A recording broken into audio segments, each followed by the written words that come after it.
Hi, இன்னைக்கான unboxing இந்த சுருக்கு பையை தான் வந்து அன்பாக்ஸ் பண்ண போகிறேன். ஸோ இந்த சுருக்கு பை என்ன அப்படின்னா, சவுதி ஏர்லைன்ஸில் ஜெட்டா டு பாரிஸ் போகும்போது எக்கனாமி கிளாஸில் கொடுத்த அம்யூனிட்டி கிட்டு தான் இது. ஸோ இதில் என்னலாம் இருக்குது அப்படின்றத பார்ப்போம். What is this? Okay, first dental kit. ஏன்னா வந்துட்டு பாரிஸ் வந்து காலையில் 6 மணிக்கு போய் விட்ற மாதிரி விட்டு 6 ஹவர்ஸ் ஜேர்னி, 6.5 ஹவர்ஸ் கிட்டத்தட்ட இருக்கும். ஸோ இந்த ஜேர்னியில் மார்னிங் வந்துட்டு 6 மணிக்கு போய் இறக்கி விடுவான். ஸோ அதனால் டென்டல் கிட்டு கொடுத்தான்.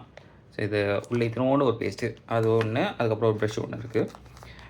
ப்ரெஷ் வந்துட்டு உட்டன் ப்ரெஷ்ஷாக இருக்குது, அதை ஓப்பன் பண்ணுறேன். And before that year flux இருக்குது. ஸோ இயர் ப்ளக்ஸ், வேறு ஐ மாஸ்க் ஒன்று இருக்குது. ஆக்சுவலி நல்ல குவாலிட்டியாகவே இருக்குது, எனக்கு பிடிச்சிருக்கு. சாக்ஸ் அஸ் யூஷுவல் எல்லா ஏர்லைன்ஸ் கொடுக்குற மாதிரி ஒன்று கொடுத்துருக்கான். இது பின்னாடி ரப்பரில் ஒட்டுற மாதிரி, ஏதாவது நடந்து போனாலும் ரப்பரில் ஒட்டுற மாதிரி அந்த மாதிரி மெட்டீரியல் இது. பட் ஓவரால் வந்துட்டு இது ஒன் டைம் யூஸ் தான். போட்டுட்டு யூஸ் பண்ணி தூக்கி போட்டுக்கலாம், கீழே போட்டலாம். ஓகே, இந்த ப்ரெஷ்ஷை ஓப்பன் பண்ணி காட்டுறேனே. வுட்டன் ப்ரெஷ்ஷாக இருந்துச்சு, அதனால்